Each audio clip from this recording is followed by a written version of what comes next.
L'avion du prince Al-Walid est un Boeing 767. Protocole oblige, le prince est le premier à monter à bord. Il y a 2h30 de vol pour atteindre Beyrouth. Le temps de visiter.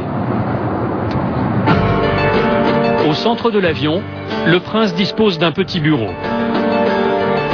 Et voici sa chambre. Le dessus de lit est en vison. Mais le prince n'y dort jamais. Bien sûr, il y a une salle de bain.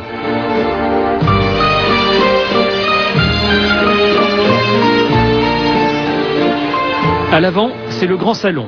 Walid bin Talal voyage avec ses conseillers. Ce jour-là, son médecin privé et un avocat. Les hôtesses sont saoudiennes, anglaises, polonaises, et le prince souhaite qu'elles soient habillées à l'occidentale.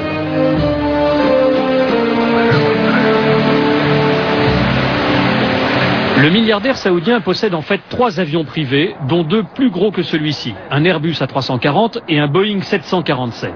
Il a l'embarras du choix. Certains avions ne peuvent pas atterrir sur de petits aéroports.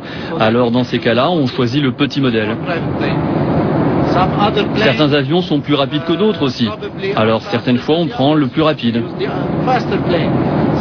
Et puis il y a des avions qui prennent plus de passagers que d'autres, mais qui coûtent plus cher aussi. Alors au final, on choisit selon les besoins. Même en avion, le prince Al-Walid n'oublie pas l'heure de la prière.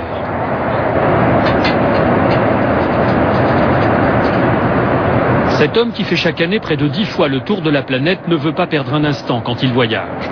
Il veut garder le contact permanent avec ses affaires.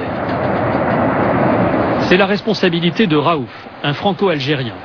Dans l'avion, Raouf vérifie les liaisons par satellite. Tout doit fonctionner. Quand on vole à travers toute la planète, il n'y a pas des zones d'ombre, des endroits où on ne peut plus être joint? Non. Mon travail, justement, c'est de dépasser ces zones d'ombre-là. Je dois toujours trouver une technologie qui nous permet de ne pas avoir de zones d'ombre. C'est là que je change donc les satellites par rapport à l'endroit où on est sur Terre. J'ai juste à changer le satellite pour établir la communication. Et à partir de là, je transfère les appels au prince. Et sinon, des fois, lui, c'est lui qui m'appelle pour appeler quelqu'un et le transférer d'ici. Donc tout se passe ici. Le fax, l'email, tout arrive là. Aujourd'hui, si le prince tient à se rendre au Liban, c'est parce qu'il a des liens particuliers avec ce pays.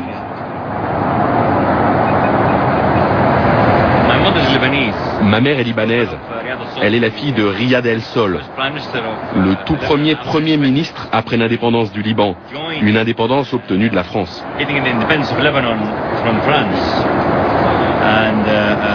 Et moi, j'ai habité au Liban, où j'étais à l'école élémentaire, chez ma mère.